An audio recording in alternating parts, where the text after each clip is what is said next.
Magnus, great to see you today. Thanks, Alison. Great to see you as well. Today we are going to be discussing a hot topic in the industry, the NLRP3 inflammasome, as well as the role that NEK7 plays in it. To start, can you share some background on the NLRP3 inflammasome and why it is of such interest?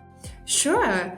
The NLRP3 inflammasome is a multi-protein complex that's very important in the innate immune system and drives inflammatory signaling. So when this complex is activated, inflammatory interleukins IL-1 beta and IL-18 are released from cells, and this drives a lot of inflammation.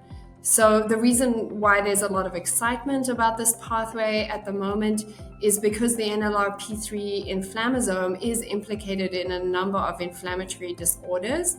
These include gout, cardiovascular disease, neurological disorders such as Parkinson's and Alzheimer's disease, ocular disease, metabolic disease, liver disease, and obesity, just to name a few. So there's a lot of excitement about understanding this pathway in greater detail and learning how to target it in the best ways. So that's the inflammasome, but what is NEK7's role? What does it have to do with the NLRP3 inflammasome? Yeah, so the NLRP3 inflammasome relies on a number of components for its assembly and activation. And NIMA-related kinase 7 or NEK7 is a critical component that forms part of this multi-protein complex. So NEK7 binds to NLRP3, and the literature and our own work shows that NEK7 is absolutely critical for the assembly and activation of the inflammasome.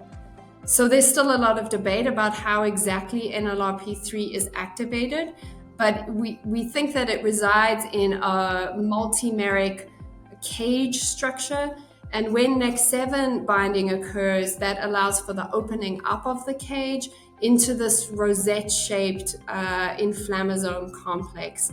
And NEK7 sits adjacent to NLRP3 molecules in this complex and helps to stabilize the inflammasome with its scaffolding function. That's fascinating. So essentially, without NEK7, this complex can't form and the inflammation it causes can't occur. Exactly. So NEK7 is critical for this inflammasome to form. It was originally called the NLRP3 inflammasome because NLRP3 was one of the proteins that was first identified, but really the functions of NEK7 and NLRP3 are very closely linked. So Magnus, we're all very interested in this pathway, and there's internal as well as external interest in it. Can you tell me a little bit about the work that Monte Rosa is doing on this pathway? Oh, sure. We at Monte Rosa are focusing on a powerful new drug discovery modality, molecular glue degraders, or MGDs for short. MGDs degrade disease-causing proteins and remove them from their cellular context. This is a fundamentally different approach which has the potential to address limitations that others more conventional modalities may have. We at Monte Rosa developed a unique and rational approach to discovering such MGDs. Our AI-driven Queen platform enables us to discover highly potent and extremely selective degraders for many targets, including NEK7. Now, by removing NEK7 through protein degradations, our MGDs are effectively disabling the NLRP3 inflammasome. So you could call our NEK7 program just as well the NLRP3 program. We've recently declared a development candidate. The molecule is called MRT-8102, and it is rapidly moving towards the clinic. Great. So what do you see as some of the potential advantages of NEK7 degradation versus inhibition of NLRP3? Yeah, for pathways that are as critical as the NLRP3 inflammasome, it's good to have a variety of approaches to address them. That said, we do think that a degrader could have several potential advantages in terms of both potency and selectivity. The data that we've generated shows prolonged pharmacodynamic activity in comparison with inhibitors.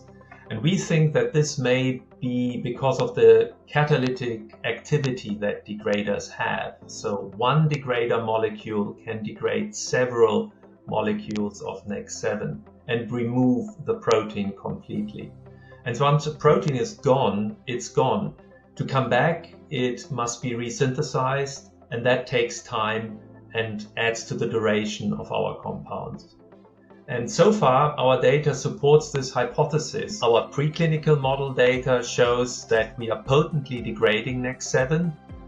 We are blocking the NLRP3 formation and the production of IL-1 beta further downstream. We've seen exciting data preclinically in various species, including in monkeys, where again there's evidence for very selective and potent degradation of NEK7 and pathway inhibition.